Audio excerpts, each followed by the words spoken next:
সে হয়তো এখনো দেখার মতো কোনো কাজ হচ্ছে না, বিশেষত নিয়োগের ক্ষেত্রে। কিন্তু আপনারা জেনে খুশি হবেন যে নিয়োগ প্রক্রিয়ার কাজ ইতিমধ্যেই শুরু হয়ে গেছে। হয়তো জয়েনিং হয়নি, তার জন্যই এরকম একটা আতঙ্কের পরিবেশ রয়ে গেছে। কিন্তু 31শে আগস্ট যে ডেডলাইন দেওয়া হয়েছে সে ব্যাপারে সরকার সম্পূর্ণ অবগত এবং সেই সময়কে মনে রেখেই আমরা কাজ করে চলেছি এবং সঠিকভাবে যাতে নিয়োগ সম্পূর্ণ হয় সেই ব্যাপারে আমার দপ্তর এবং একই সঙ্গে আমাদের সরকার সম্পূর্ণভাবে সচেষ্ট রয়েছেন। আজকের এই গুরু পূর্ণিমার দিনে সকল গুরুদেবদের প্রতি আমার শ্রদ্ধা, নমস্কার, প্রণাম জানিয়ে আমার ছোট কথা শেষ করছি। ধন্যবাদ। প্রথমেই আজ গুরু পূর্ণিমার দিনে সকল গুরুদের প্রতি আমার শ্রদ্ধা এবং প্রণাম জানাবো। এবারে পুনর্নির্বাচিত হয়ে তিনি পূর্ণমন্ত্রীর দায়িত্ব নিয়েছেন স্কুল এডুকেশন ডিপার্টমেন্টের। আমাদের দীপক বর্মন মহোদয়, তাকে যথাযথ সম্মান নিবেদন করি।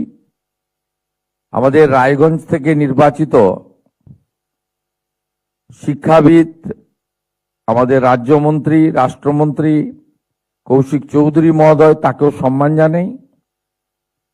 আমাদের মধ্যে উপবিষ্ট আছেন রাজ্যের মুখ্য সচিব, যিনি একটু আগেই আজকের এই কর্মসূচির উদ্দেশ্য এবং কেন বিগত 3 বছর আপনারা বঞ্চিত হয়েছেন সেটা উল্লেখ করেছেন। মাননীয় মনোজ আগরওয়াল, মুখ্যমন্ত্রীর প্রধান উপদেষ্টা সুব্রত গুপ্ত আইএস এবং স্কুল এডুকেশন ডিপার্টমেন্টের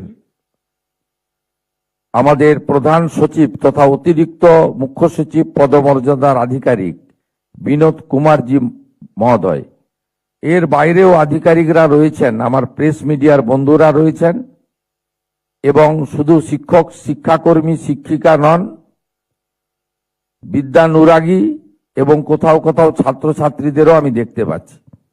সকলকে পশ্চিমবঙ্গ সরকারের পক্ষ থেকে অভিনন্দন। দেখুন, এই কর্মসূচির আমাদের উদ্দেশ্য এটাই ছিল যে 3 বছর ধরে বিগত সরকারের ভুল নীতি, অহংকার, দাম্ভিকতা এবং শিক্ষা ব্যবস্থা তথা